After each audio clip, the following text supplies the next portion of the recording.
I'm not coming back. I mean, look, we had Does Jason Denny Miller seem run like away. the type? Is Denny going to be like, I'm not talking to these guys? No, Denny Potter is way too accommodating for a man of his stature. That's all I can tell you about that. He's very classy, master distiller. Yeah, I mean, we're mixing death and bourbon this morning. I think that's a perfect combination.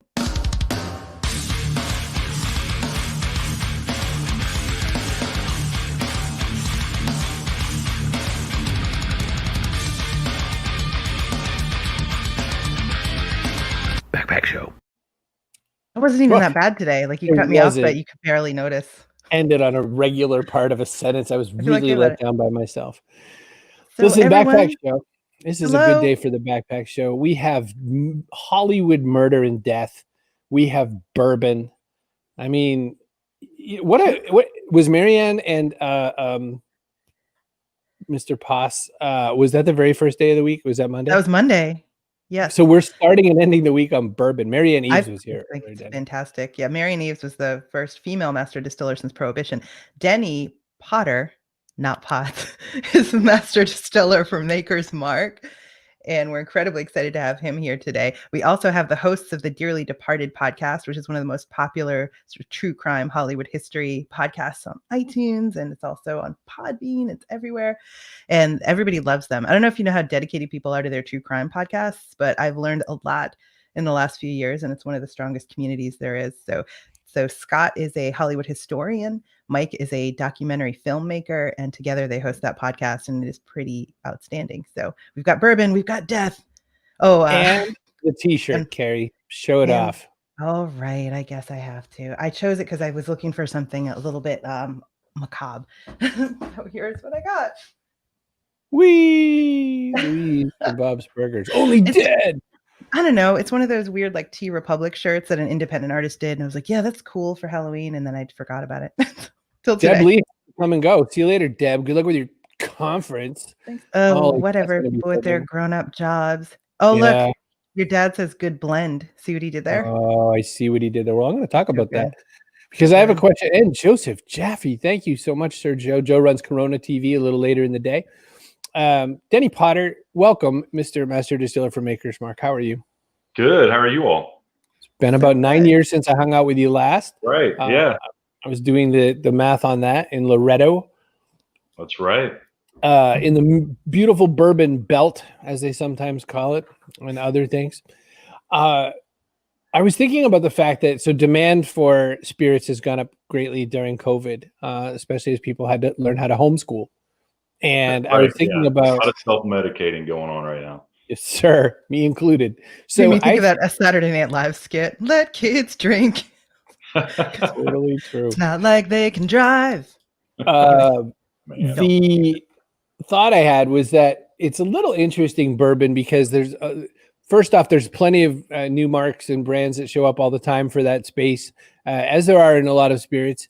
But second, though, that there's that sort of need to stay really right down the middle with what you're making there. I wonder if that's easier, better, worse, or what your thoughts are in the land of suddenly everybody having to have a stupid sparkling water liquor. Right. I mean, Chris, I think it's a little bit of both. I think one of the things that kind of get lost with that, the everybody fascinated with the new shiny object, right, is how we've been able to hold on to tradition and make our bourbon the same way since we did that first barrel in 1954. And the way that we make bourbon can be a lot different than other distilleries, whether they're another heritage distiller, which are the ones that have been around for a while like us, or a craft distiller. I mean, there are things that we do here, whether you make 1 barrel a day or 2,000 barrels a day, that people wouldn't do. And we've been doing it since the 50s. And, for us, it's just part of who we are. And it's harder to do that. It's definitely harder to maintain that tradition. Right. Especially in today's climate, to me, than it is to go out and find the new shiny object. Right. And we do a lot of really cool things here, but all of our innovation is born out of, what we did that very first barrel in 54.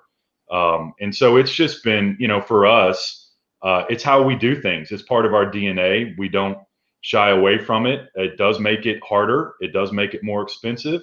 That being said, we're not inefficient. And, some of those things I talk about is just, in our process, from using a roller mill, going in the barrel at 110 proof instead of 125, which is a rule of bourbon, the fact that we rotate all of our barrels. And then also, we make all of our own labels, cut them, but we hand dip every single bottle. So, last year, if anybody knows Makers knows that, we're the red wax bourbon, but we hand dipped almost 30 million bottles last year. That's insane. 30 million. Yeah. And so I know, Chris, you were here, like you said, about 9 years ago. We still do that. We just do a lot more of it. And it's, and as we grow and continue to grow and continue to evolve for another 66 years, that's something that will never change. So yeah, a lot of times it's harder to continue to do that than it is to go out and try to do something a little bit different. Now you have Were you a chemical engineer first, or were you a bourbon drinker first? I was pouring bourbon drinks for my dad when I was probably about 5 years old. So I wasn't drinking it, but that was kind of my first introduction into bourbon. And my parents were born in Kentucky, so it's something, bourbon's just part of your identity in this state from a very young age. But from an educational side of it, I have a BS in biology and an MBA. Man, my kids are shiftless. They don't pour me nothing. I got to get them to work. Oh yeah, I learned real quick what 3 fingers meant when you're pouring a glass of whiskey. So that was something I learned at a very early age. Oh, bad day at work. Yeah, right. Exactly. We have a lot of people turning up today. Yeah. Kara's here. She says hello from Scotland while she works and listens in. Awesome. I like Kate's comment up there. Kara from Scotland, by the way, but Kate says, you have an amazing show when you have a recovering alcoholic watching this part. Well, come for the bourbon, stay for the macabre history. Yeah, stay for the dead people. Yeah, stay for that. Well, Kara has something, not sure where she is in comparison to the good old Lefroy plant, but one of the things I learned on your tour as well was that you trade barrels with Lefroy so that they can make their stuff in your barrels. So. Yeah, we got, obviously, we consider them a sister distillery, so they utilize the bulk of our used barrels, or, that's what they choose to use. And we've done that. It's been a long time. John Campbell's the master distiller for Lefroy. Again, I've known John for a long time. He's a good friend, phenomenal individual. If you've never had him on, that's somebody you should probably have on. No, but I should grab him. Yeah, great. My table is made from one of your barrels, actually. That's yeah. Oh, yeah. I mean, yeah, with this huge interest in American whiskey over the last 10 years, the bourbon barrel art that has just exploded. It's just really, really cool what people can do with these used barrels. I want to deconstruct it and try distilling someday, the way that, people tried to bake the dough in Ben & Jerry's ice cream. Let's see what happens. Oh my God. Is it really cookie dough? Yeah, try sweating that. I don't think you're going to get much out of it once it's turned into furniture. Well, especially since my degree is in law, I'm not much of a distiller, Denny. Not much of a chemist. When you're talking about keeping the brand the same and all that, and I know you're a master distiller. Your job is, does this taste the same as the other 30 bazillion barrels you've already made? I know that. But when you talked about the brand, it was interesting because it is such a fork in the road. I had a chance to talk very briefly and unsuccessfully with the nice guys over at McElhaney who make Tabasco. And they're in the same scenario in some ways, insofar as, they have sriracha sauce, and then suddenly this massive boom in hot sauce, the same way craft beer is, and that they really kind of have to hold their line in so many ways. And they've got a handful more flavors than other people, but they still really got to be those sort of red pepper guys that are right on that little piece of the island and all that sort of thing. Do you see yourself in that same scenario? And do you even sweat that ever, or do you just go to work and make good bourbon? Well, I mean, there's a balance, right? I mean, I love the fact that we do continue to do the same thing, but at the same time, we also realize that we need to, expand out a little bit, maybe change our scope. And that's how, the Makers 46 was born 10 years ago, but it's just making sure we're not just throwing stuff against the wall, right? So the innovation that we do is very targeted. And so if you look at 46, that was something that, the guardrails around Makers 46 was, we just want to take classic Makers and put it on steroids. And so really 46 is classic Makers. We typically age classic Makers about 6 years. You just dump it out. In that same barrel, we put French oak staves. We put 10 of them in there. we put the whiskey, the makers back in the barrel, and then we age it for an additional 9 weeks in a cellar that's temperature controlled to get this wood finishing that creates Maker's 46, where you get the amped up caramel and vanilla. So, that was really the first innovation project we ever did. And then from that, we have the private select program where you can come in and basically create your own version of Makers. We have the cast strength. We're doing, all this wood finishing series that we release. We did RC6 last year. We've got another one coming out this fall. So it's making sure you go do those things, but do it with the right base, right? Do it with the right thought in mind. So typically when we innovate, we already know where we want to end up. We're trying to figure out how to get there. And so it's just kind of a different approach, but we still do it. I mean, we have, if you've ever met, Jane Bowie, she's our director of innovation, and she's the one that pretty much created the private select program, and also this wood finishing series. Jane, myself, and Beth Buckner. It's a team of 3 that do all these innovation projects, working with Rob Samuels, and it's busy. I mean, it's a full-time job. Innovation is a full-time job. Kate wants to know, what's the most innovative thing you've done in the past year to engage your customers? So Kate is like, what have you done for me lately, Maker's Mark? It's probably the RC6 that we released last year, back in the fall. And that was literally, through this wood finishing series, that was the first national release that we did for the wood finishing series. And basically with that, we're trying to tell the story of process. And so with RC6, we were trying to tell the story of yeast. And really, yeast has flavor. It may not come through the very end of the product, but if you ever come through our facility and we're, making jug or anything like that, yeast is very bright, it's very fruity, and it's almost like a Hefeweizen beer, right? So we want to tell the story of process. So with RC6, it was telling the story of yeast. So we wanted to create a whiskey, we knew this, that was bright, fruity, baking spices. That's how we wanted to end up. We didn't know how we were going to get there, but working with Independent Stave, our barrel manufacturer, they were able to help us create a stave that finished the classic Makers to get to that taste profile. So that was very, for us, was a huge thing, releasing that. And then we have another wood finishing series we're going to release this fall. And then another one more coming. Yeah. Denny, I have a question about that. So the RC6 was even a lower, it was around 100 something proof, right? I mean, is that towards because you want to make it a cocktail profile more than a standalone sipping profile? Is that part of the thinking, or that's just where it lands? Well, yeah, the RC6, it's cast strength. So it was, I believe it was 108.8. And that is exactly the number. Yeah, because we go in the barrel at 110, because we rotate barrels, our barrel dumps at the end of basically 6 summers are literally always going to be from probably 107 to 112. So it is an unadulterated cast strength whiskey, right? Mm-hmm. So it's whatever it dumps out at is the proof. And so that one was 108.8. So does it work better in a cocktail? I would say it does, more so than one that's at 125 or 130 at cast strength.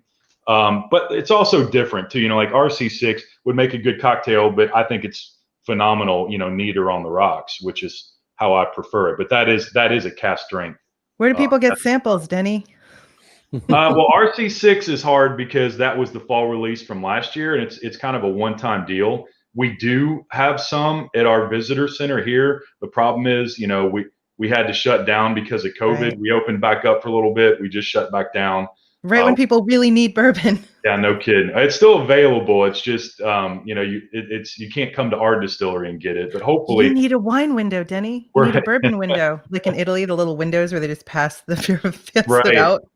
Right. Yeah, we've tried to think of the problem is not too many people are going to drive all the way down to Loretto, Kentucky if they can't actually see the distillery. So that's fair. That's fair. Where can one go to learn how to make whiskey? Diane wants to know. It's what's funny, and I was actually talking about this yesterday. Back when I was in high school and went to college, there were no targeted programs for distilling. Right now, there are. Like the University of Kentucky now has a distilling program. The University of Louisville, both of these obviously are fairly close to our distillery, has a distilling certification. So there's a lot of things you can do educationally to kind of get that background. Outside of that, there's Moonshine University that exists in Louisville that you can look up and do. Sometimes they do 1 week courses, but there are programs out there. Moonshine U is probably the one that's known the best for people that just want to know more about distilling and have maybe a bit of an interest in getting in the industry.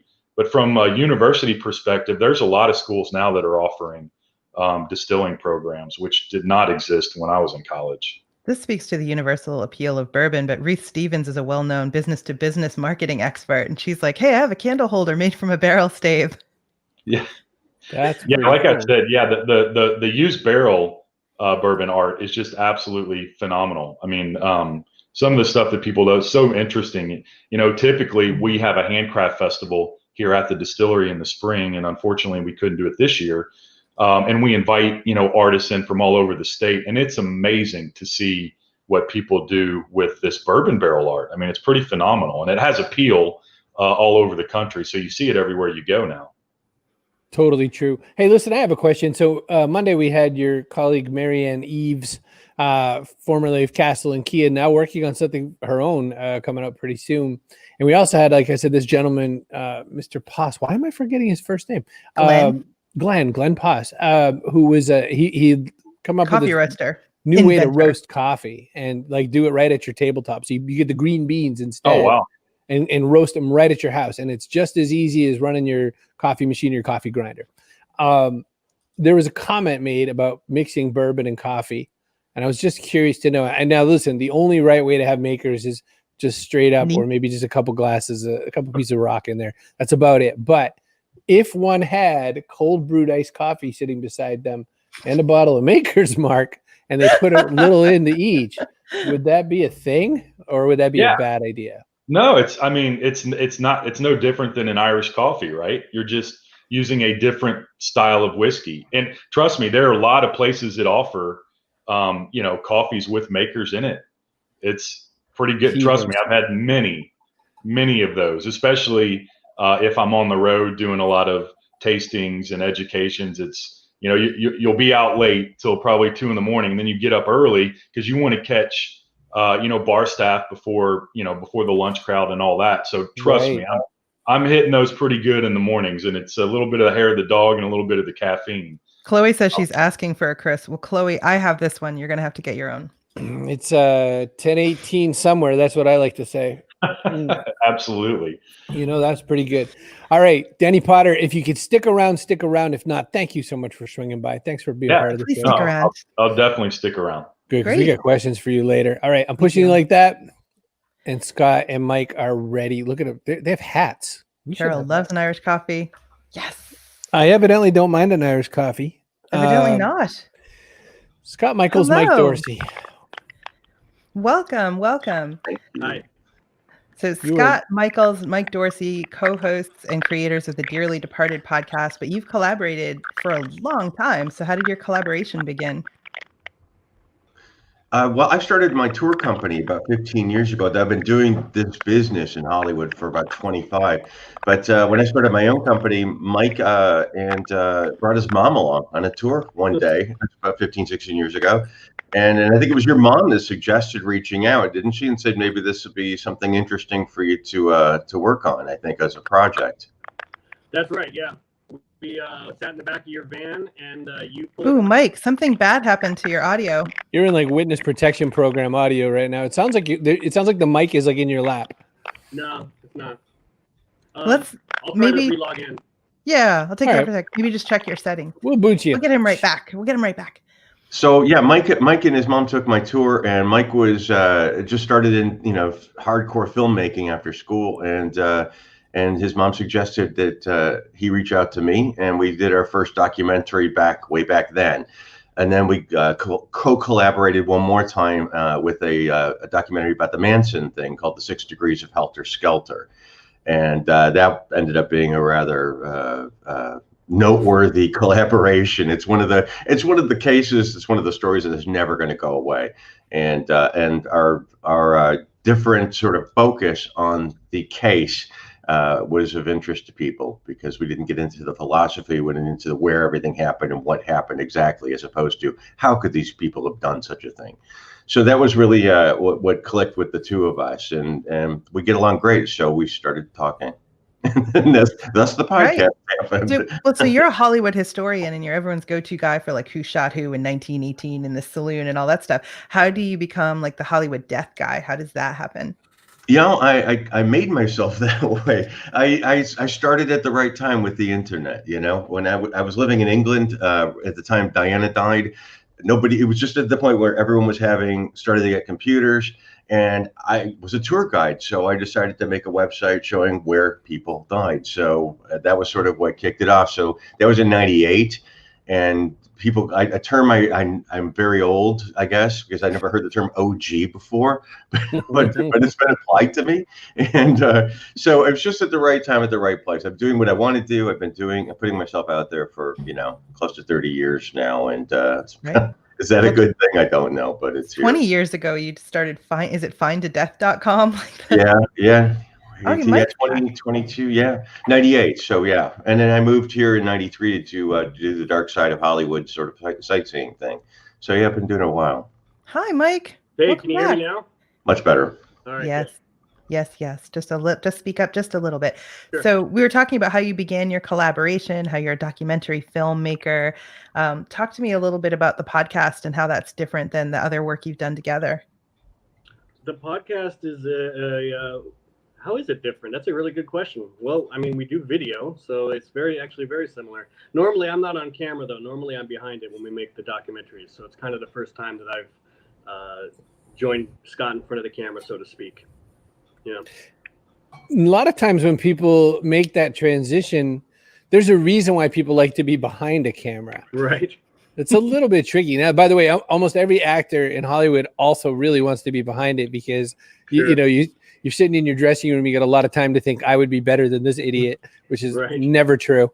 But I would presume you're an introvert, and I would say that this must be a little tricky in that way. And I could be wrong. You could be a super party guy. You could have a tie around your head every other day of the week, but I think you're probably an introvert. How has it been to be like a host guy, and especially against kind of Scott, the tour guide, who has decades of experience keeping busloads of little kids shut up? Honestly, I feel like I'm kind of emceeing the show, so it's a lot like directing, because it's kind of like point Scott in a direction and then let him run with Yes. it. And so, Got it's really driven by Scott's experiences and Scott's knowledge of Hollywood history. So I kind of like guide it along, I guess. And it's really, Scott's show, more or less.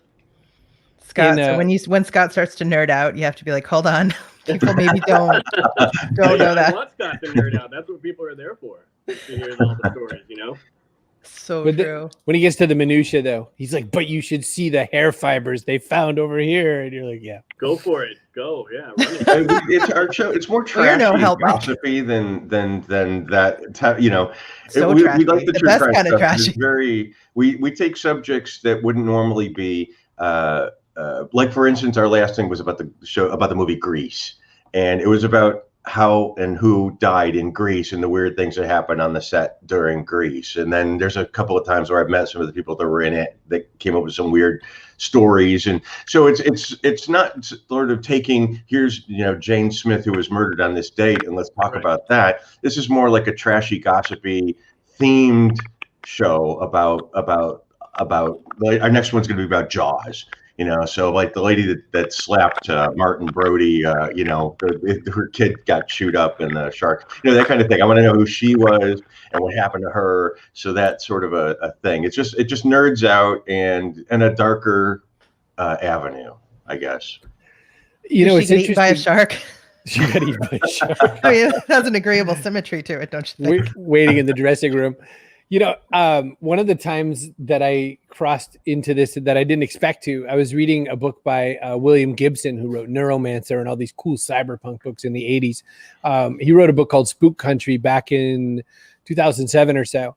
And one of the characters in it was this guy, I have to look it up. There was a guy in the story whose name was Alberto Corrales in the story. And he was recreating sort of hologram versions of like where River Phoenix died and that sort of a thing. And that was a plot point for some reason. do you think that as technology evolves, that the baseline storyteller, Scott Michaels, could see himself having to work with some team of VR people to recreate, Manson's family's murders and that sort of thing? Well, I mean, in a sense, that's the only way that soon enough they'll be able to show things as VR, because everything's being torn down. As far as the house where the tape murders happened is gone since '93, but the Viper Room is going to be gone in about 2 years too. So it's as it is right now. Thankfully, I took the few photographs I have over the last 30 years of places that are gone now. But that's the only way we're going to be able to see things anymore is through stock footage and virtual reality. It's a real shame, but that's LA. By the way, Viper Room was Scott checking the River Phoenix box saying, "I'd already died, you idiot." Does anyone ever stump you on these Hollywood celeb death tours? Does it ever happen? Yeah. I'm not afraid to say, no, I don't know either, because I learn stuff all the time. I mean, we were driving down, I was passing, I don't know what I was passing, and someone said, "Oh, we just passed my grandmother's house. My grandmother's the one who was stomping grapes with Lucy, and I love Lucy." It was like, wow, there's a nugget. You know what I mean? This is only an LA thing where you can, it's just, that's the wonderful thing about living here. It's like living in a gigantic trivia game. And that's the stuff that we do. Yeah, it's dark, but we call it, it's like a lighthearted look at the dark side of Hollywood. We try to pick the weird facts, that things that you didn't know about the things you thought you knew everything about. It's very listenable. It's very conversational and fun for a show about death and sad things. I really enjoy it. And I'm not the only one. So one of the things I wanted to ask you about was your most popular episode. Well, not popular, but your most talked about might be the one about Once Upon a Time in Hollywood. Mm-hmm. And you collaborated with Quentin Tarantino's team and everything, and were the historian, like a consultant for that film. Yeah. What was that experience like? It was, it was so much fun. He had, I got a message in my office saying, Quentin Tarantino wants to talk to you. I'm like, okay, sure. So I called his secretary and we set up a meeting, and I figured I was going to be in a boardroom with, 20 people. And I met the 20 people, but then they go, "Oh, come on, follow me." And they introduced us and shut the door. And it was he and I for a couple of hours and just talking about my favorite thing, which is 1969 is the greatest year to me, always has been. And then the Tate LaBianca case has always been my go-to thing. So it was fantastic. I mean, we hit it off perfectly. And at the end, before production started, and he actually started putting Hollywood back to 1969. I mean, physically putting the storefronts back, and it was magical. And he says, that's what I would do. I would bring 1969 back to Los Angeles. And I had my jacket on. I go, "You got to see this." Stick my jacket off. It's like I've had this tattoo for decades, but it's like it was perfect. It was kismet. It was serendipity, and it was magical to be able to be part of it. I mean, it was just stepping back, literally stepping back in time, and that doesn't happen. What was maybe 13-year-old Scott Michaels like? Were you writing Sharon Tate on a notebook instead of Van Halen?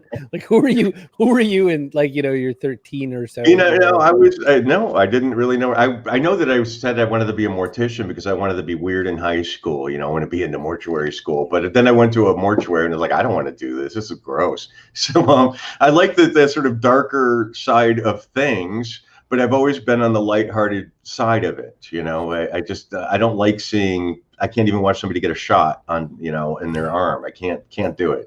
So you and Chris both, right? So it's funny that. Scott, I wanted to ask. I don't know if you know the answer to this or not, but I noticed when I was watching Once Upon a Time in Hollywood that when they show Margot Robbie watching, because she's playing Sharon Tate, and show her watching herself, but it's actually the original footage with Sharon Tate in it. They didn't replace it or redo it or anything like that. Do you know anything about that choice? I thought that was interesting, because if you're watching, it's like, that doesn't look like Margot Robbie because it's right. I think Quentin, I mean, he says that Once Upon a Time in Hollywood was his love letter to Hollywood, and he wanted to give Sharon Tate another day, a day in her life that she did not have. And she got another IMDb credit, so she got royalties for that too. So I think it had to do with respect for Sharon and telling, not telling her story, because it's really not about her. She just happens to be what's going on that day, and the real action is down the road, a little bit. So it was just giving Sharon another day in her life, which I thought was pretty cool. And I thought it was really cool that he actually used Sharon tape footage. That was magical. Again, it was really respectful. And that was the thing. Everyone thought it was going to be this, taking advantage and exploitation, etc. But he just gave the woman another day in her life, and that was pretty neat. By the way, how fun it is that David Mullings shows up. David runs. He's a chairman and CEO of a bank and investment company, I guess, down in Jamaica. And we were nerding out about video games yesterday, but he swings by to see this. So, a little different viewership, Scott, but it also pushes a question out, of course, which is your demographic, so to speak, must span in such ridiculously weird ways. It's got to be crazy. This collaboration did. I mean, this took it to a whole. But usually, the people that watch my stuff are my age, 55 to 65, and boomers, really. And but Tarantino takes it to a whole different spectrum. So it's interesting because he took this story, the Tate LaBianca story, and changed it. And I think it's wonderful because I thought, like, in 10 years, when all the main people are going to be dead, the murderers as well as the victims' families are going to be dead, the story's going to go away. But no, he's made it, and this is forever now. Unfortunately, people are going to take it as fact, and now they've got to be, hopefully they'll do a little bit of research and find out that it was a fairy tale once upon a time, what he did to it. But the names won't be forgotten now, which is what's really important. I think that's not going to die out when the physical people go. It's forever. I always love to say, never let the truth get in the way of a good story, which is kind of like the opposite of what you've done as a historian, really. But that's an interesting question, I guess. Your world is about getting it right. But I told a story a week or two ago about a tour guide experience I had in Boston on one of those Boston Duck tours. And this guy who is our tour guide, first off, he announced himself as Major Tomfoolery. And he said, listen, he goes, I hate all the stuff they make us do. He says, I hate it. Like when you see other tour boats, you're supposed to go whack, whack and make duck sounds. He goes, give him the bird. Like he was a mean guy. And he says, and listen, 50% of the facts I tell you on this tour are going to be fake. I'm not going to tell you which are which. And so to this day, I repeat stuff I heard from him that I don't know are which. But you were the other kind of tour guide. You were aiming for precision. You were aiming to like really put life back into places where people don't see it. And now, to come against a fictionalization of it, what's your take on that? Does your belly feel weird about it? Do you get that sort of like, I don't know? Well, I feel there's a responsibility to the people who we're talking about. They may be, maybe they got murdered 50 years ago, but they still deserve to be acknowledged and in the right way. Now, I'm a bit of a hypocrite by wearing this shirt, but this is the cover of a book called Hollywood Babylon that was written in the 70s by a man named Kenneth Anger. Now, Kenneth Anger I've said this to his face, so I'm completely cool with saying this, publicly, but he made up terrible stories about people that weren't around to defend themselves. Terrible stories that are now considered to be fact. And so I spend most of my life disproving the garbage he made up in the 70s. And so it's sort of sad, but I also understand the entertainment value of a good story, like you were saying. So we can always go, someone will say, did Lupe Velez really, puke and drown in her vomit in the toilet? Like that didn't really happen, but it's a great story and it will always be repeated. But here's the real story. So yeah, there is the entertainment value, but then there's the fact that needs to be brought out, the true story. How deep do you go? Is somebody like something bad happening where you are right now? You just call someone? Good, that's best case scenario. I was like, someone's coming for you. Finally, it's your turn. On screen, Scott Michaels. Wow. Mike would pull a stunt like that. That's probably why he had to go. That's why I had to go. What's your kind of your defining historical story? Like, what's the one? There's people that say they're like the JFK assassination. They're the person for that.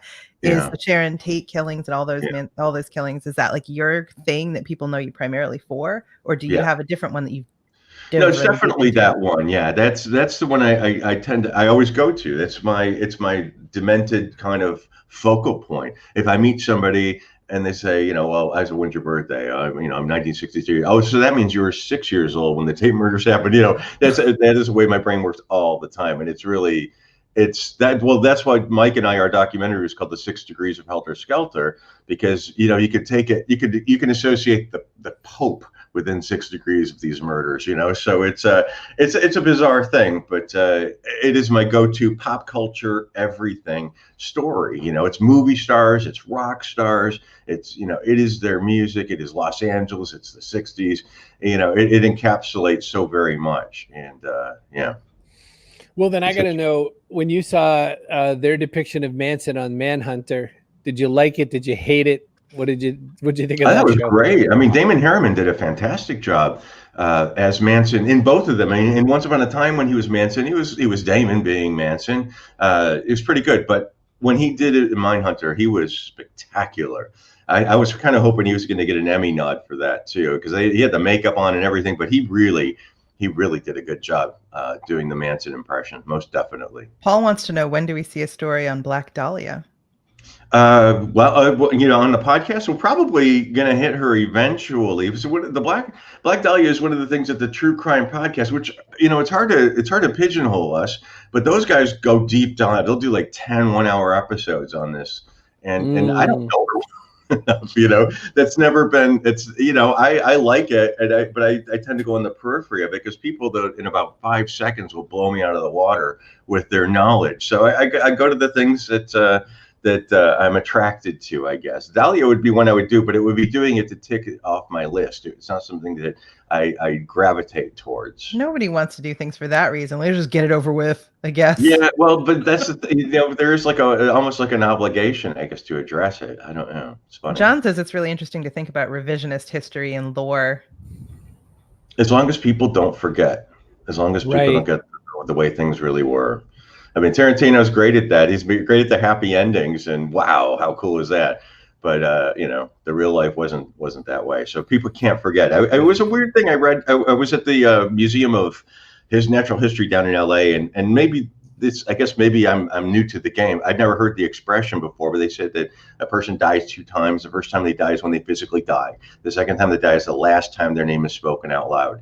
And that's like completely clicked. Something within me was like, this is exactly my job here. This is what I'm supposed to do here. You've hit on a crazy niche. People love it. So, yeah, they say that in marketing. They're like, find a niche to get rich. It's trashy, but it's fun. It's trashy fun. It's exactly perfect time to bring back Denny Potter. Yeah, you gotta say trashy, then you pop me up. All trashy. Right. Here's Denny. If you turn out the lights and say trashy into your mirror 3 times, Denny appears with some bourbon. Listen, I want to point out a little networking connection here. By the way, Paul runs the Wine of the Month Club. So Paul has had, I always forget the number. I said 1,000. He tasted 1,000 different wines. Then I think I said maybe 10,000. I think it's more like 100,000. He's, Denny has a nose that you actually can't pay for, I was told, by more than one person. And Paul kind of is pretty good at that with the wines, evidently. He doesn't make his own. Well, maybe he makes his own, but he sells a crap ton of them at Wine of the Month. So just to know who your audience is today, 100,000. Sorry, math is hard, Paul. Facts and history, they don't listen matter. We only asked Denny liquor questions, but we didn't ask him what's in his Netflix queue or what he's listening to or whatever. Like, how do you feel about death? And what do you think about death in Hollywood? Yeah, I mean, I've absolutely loved true crime. So that's kind of a big thing. My daughter, she's 16 and she's obsessed with it as well. So it's definitely part of what I listen to as far as podcasts go. What's in my queue on Netflix, man, it just depends. It's all over the map. A lot of the times it's whatever the kids want to watch. But I just finished up season 3 of Ozark, and which was excellent. So I'm pretty flexible when it comes to that. What the kids want to watch at my house is nothing remotely interesting to me, usually. They have their own profile or nothing. We do. We Scott? agree on like YouTube's Oral Nuts, and we agree on certain other YouTubers. But beyond that, like actual shows that go on for a long time, it's a little rough. I think the last little Airbender murdery. was the last one we agreed on. It's Oh, a little wow. murdery. So we just Good series, by the way. they're my Scott? children. I didn't invest as much into them to murder them, but Do you ever I just can get watch annoyed. Star Trek or something, or does your like Oh, yeah. inspire like no Scott? I'm asking. Does Oh. your Lexa? I'm sorry, Carrie. What do you find interesting? Oh, you shut up. Does your I'm gonna show look for begin and comments. end like in like 62 to like 74, and that's it? Like that's you don't even need television after that. No, it runs the gamut, but I was just thinking about what you were saying about the kids watching true crime and being obsessed with it. There was a time not that long ago where the true crime magazines were way in the back, of Yes. the supermarket magazine stands, and you kind of tucked them in the back of your grocery, because people, you didn't want people to know that was you really wanted to read that stuff. And now there's like 50 networks 24/7 on television devoted just to that. So it's fascinating how culture has changed so swiftly to that 180, head first into all that programming. It's big market now. But no, I like a good old RuPaul's Drag Race too. It's never seen all this stuff out. For the win. All murder all the time. Watch them murder that runway queen. That's what I'm Right. thinking. That's like how Denny once in a while is like, I just want like a white wine spritzer. Oh yeah, trust me. Yeah, listen, I like beer too, so there's no question. You got to mix it up a little bit.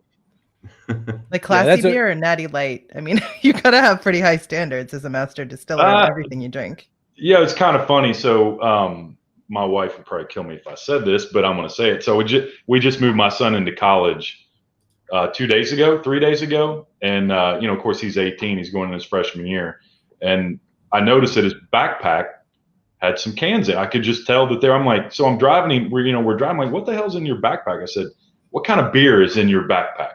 And he goes, Natty Light. And I was like, all right, Oh, I get it. So it's been a while since I've had Natty Light, but I definitely know that path for sure. I feel like you got to do a little bit of time with that, but after a bit, you have to be like not okay with that. My friends and I had a rule: like if you bring that to our little gathering, we're not sharing ours with you. Right? Yeah. Well, I could horrify our viewers by telling them that in college, some of my friends would drink Boone's apple wine at the drive-in, which is like soda, but you get a little buzzed. Absolutely. If you drink a lot of it, you get a little buzzed. Apple. We would do Apple wine. My high school was all about strawberry, which I think is even a worse sin than the apple. That's just pretty gross. To be honest with you. Strawberry Hill. Hey, Chip. But it's interesting that because both of you really take your craft very seriously. Scott's a historian, where you have to be serious. Like you can't half-ass that. And Denny has to create a product that is a heritage history brand, that started in the 50s and just has to stick really close to, there's like structure to it. Do you ever just like bust out a little Freddie Mercury and sing "You Want to Be Free"? No, honestly, I mean, just from my perspective, feel just incredibly lucky to be in this industry. I mean, to be able to make bourbon, part of the American whiskey landscape. I mean, it's, here we are right now, in the middle of this pandemic, and, we're distilling 7 days a week. We're bottling 5 days a week. So, I mean, we're pretty lucky to be in this industry, and it's a lot of fun. I mean, the worst part about the pandemic is that we haven't been able to travel. We haven't been able to do anything face to face, but I think we've discovered, just like this, how to connect virtually. We never thought that this would work. It actually works really well. I probably, myself and Jane and Rob probably do 1 or 2 virtual tastings a week. So I love it. I just feel incredibly lucky because I didn't start immediately into this industry. I actually worked in the hazardous waste industry before I got into this one. So trust me, there's never a day where I'm like, oh my God, I need to Wait, do when you something say you were in waste, are you like Tony Soprano? Like I was in waste management?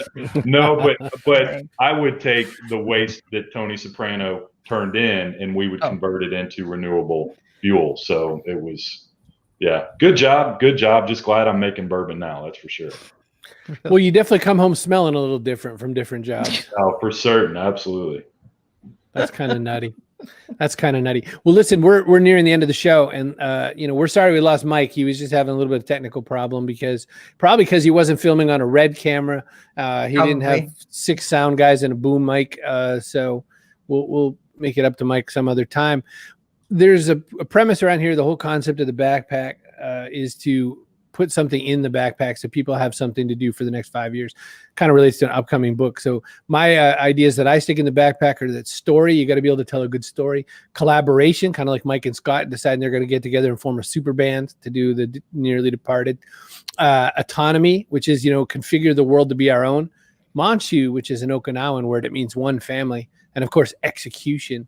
I'm really curious to know, maybe starting with Denny Potter, what are you going to put in the backpack for the next little while? Yeah, I mean, for me, honestly, and I don't know that it's specific to the industry I'm in, but be humble, right? I mean, if you're coming into something, especially coming in new, be humble, listen, right? Learn from other people that have been doing this for a long time, because even though, we were talking about targeted education and programs from universities, but at the end of the day, I mean, until you get in a distillery and you start running these jobs and doing the work with your hands, it's that knowledge transfer only occurs from generation to generation. So, and then being humble allows you to listen and be servant and all these things that help you become a better distiller, person, leader. So that's definitely what I would add to the backpack.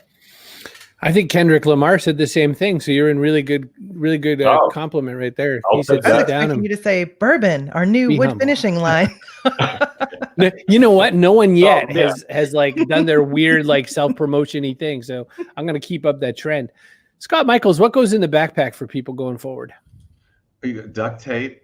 Bleach. No, I would say, I mean, truly, the one thing that's most important, I think everyone should have, is just you have a responsibility in anything you do. Be true to yourself and be true to your subject. And I think that is so. People lack that. It's real easy to throw something together and just go, oh, this will do. But you have a true product. You have a true story that are based on real people, and you have a responsibility to present it the way it should be, with integrity. So I guess integrity would be the term for it. I guess that would be what it would be. That would be important. That a lot of people sort of don't really focus on. Stephen Covey in the 7 Habits of Highly Effective People, which was a really hard book to read, and it took me a while to get through the audiobook after like 7 attempts back in the 80s. He said that we all get that word integrity all messed up anyway.